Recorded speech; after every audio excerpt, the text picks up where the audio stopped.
नमस्कार. आजच्या व्हिडिओमध्ये आपल्या सर्वांचं खूप खूप खूप स्वागत आहे.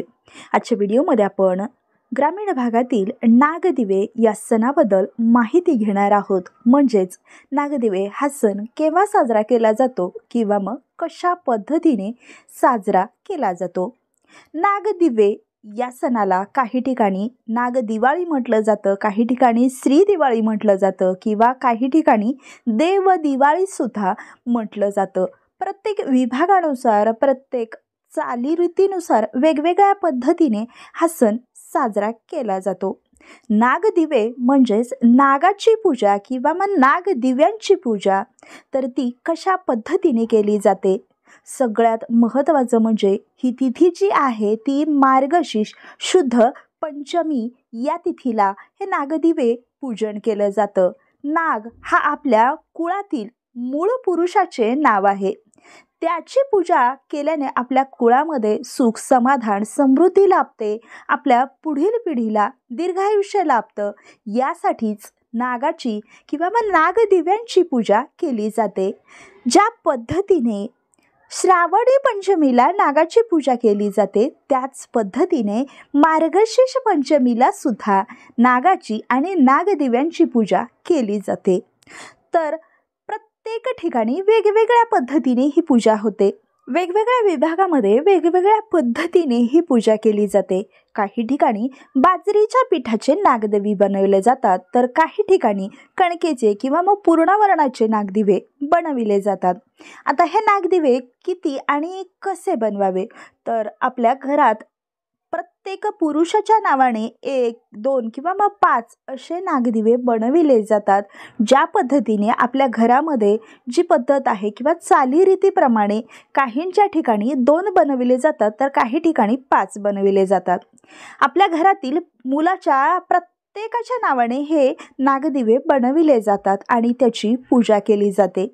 ज्या वर्षी मूल जन्मलं जातं त्याच वर्षी त्याचा नागदिवा पूजला जातो आणि ती प्रथा पुढे अविरतपणे चालू ठेवली जाते. तर उदाहरणार्थ एखादा मुलगा जर जन्मला तर त्याच्या नावाने एखादी मिठाई म्हणजेच पेढा किंवा मग कुठलीही गुलाबजामुन बालुशाही अशा पद्धतीने एखादी मिठाई आणली जाते आणि त्यावरती तुपाचा दिवा लावून त्याच्या नावाने हा दिवा प्रज्वलित केला जातो. ज्यामुळे आपल्या मुलाच्या आयुष्यामध्ये सुख आणि समृद्धी लाभते, त्याला दीर्घ आयुष्य लाभावं अशी प्रार्थना केली जाते. ज्या पद्धतीने मुलाच्या नावाने मिठाई पूजली जाते त्याच पद्धतीने मुलीच्या नावाने सुद्धा बर्फी किंवा मग जिलेबी असे कुठलीही मिठाई आपण पूजू शकतो. किंवा अगदी काहीच नाही मिळालं तर घरातील खोबरं, खारी किंवा एखादं ड्रायफ्रूट घेतलं जातं आणि त्यावरती तुपाचा दिवा प्रज्वलित केला जातो. पहिल्या वर्षी आपण ज्या मुलाच्या नावाने जी मिठाई पूजली आहे ती पुढे प्रत्येक वर्षी तीच मिठाई पूजली जाते. त्यालाच नागदिवे असं म्हटलं जातं. म्हणजेच आपल्या मुलाच्या नावाने दिवा प्रज्वलित करणे, त्याला सुख समृद्धी लाभो अशी प्रार्थना करणे. तर काही ठिकाणी ज्या पद्धतीने आपण बाजरीचे जे नागदिवे बनवलं जातो तर त्यामध्ये डाळ भात किंवा मग सगळ्यात महत्त्वाचा प्रकार मानला जाणारा म्हणजेच नुकतीच ताजी अशी आलेली हरभऱ्याची भाजी या नैवेद्यामध्ये आवर्जून बनवली जाते. काही ठिकाणी पुरणपोळीचा निवेद बनवून या नागदिव्यांना अर्पण केला जातो आणि ही पूजा केली जाते. याला हळदी कुंकू गंध अक्षदा फुले लावून याची आरती केली जाते आणि यथासांग पूजा केली जाते.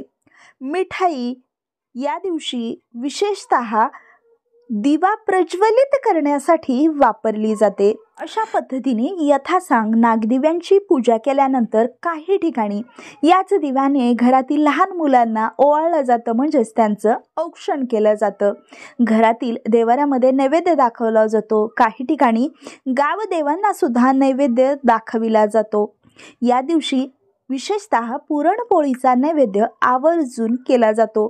तर काही ठिकाणी डाळ भात किंवा मग खिरीचा नैवेद्य बनविला जातो. तर अशा पद्धतीने यथासांग पूजा झाल्यानंतर या दिव्यावरती एका चमच्याच्या सहाय्याने या दिव्यांची काजळी धरली जाते आणि त्या काजळीमध्ये गाईचं शुद्ध तूप घालून याच दिवशी रात्री याचं काजळ घरातील प्रत्येक व्यक्तीच्या डोळ्यामध्ये घातलं जातं. यामागची अशी आख्यायिका आहे की असं म्हटलं जातं की हे काजळ जर प्रत्येकाने घातलं तर त्याला नवीन दृष्टी येते.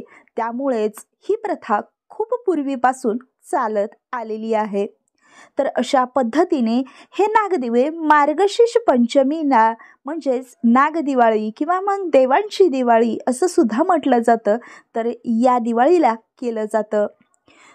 जर आपल्याला शक्य झालं नाही तर पंचमीच्या ऐवजी आपण षष्टीला सुद्धा नागदिवे पूजन करू शकतो किंवा मग एरवी कुठलाही शुभ दिवस बघून आपण हे पूजन करू शकतो. अशा पद्धतीने नागदिवाळीची ही संपूर्ण माहिती जर तुम्हाला योग्य वाटली असेल तर या व्हिडिओला लाईक, शेअर आणि सबस्क्राईब नक्कीच करा. धन्यवाद.